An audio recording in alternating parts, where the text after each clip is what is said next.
ইবলিস বহু আমল করত, এত ইবাদত করতো আল্লাহ পাকের, ইবাদত করতে করতে করতে করতে এমন লেভেলে সে চলে গেছে যে আল্লাহ পাক তাকে ফেরেশতাদের সর্দার বানিয়ে দিয়েছে। আপনারা ভাবতে পারেন যে ইবলিস ছিল ফেরেশতাদের সর্দার, মানে জিবরাইল আলাইহিস সালামের উপরে ফেরেশতাদের সর্দার, মানে কি সব ফেরেশতাদের উপরে তার মাকাম চলে গেছে ইবাদত করতে করতে, আনুগত্য করতে করতে।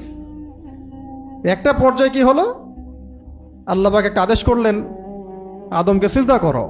সবাই সিজদা করলো ইল্লা ইবলিস। না করার পিছনে রিজনটা কি? সে বলছে যে খলাকতানি মিন নার ওয়া খলাকতাহু মিন তিন। আল্লাহ আপনি তাকে সৃষ্টি করেছেন কি দিয়ে? মাটি দিয়ে। আমাকে সৃষ্টি করেছেন আগুন দিয়ে, আমি কিভাবে তাকে সিজদা করতে পারি? মানে সে বলতেছে যে আপনি ভুল, আমি সঠিক। নাউজুবিল্লাহ।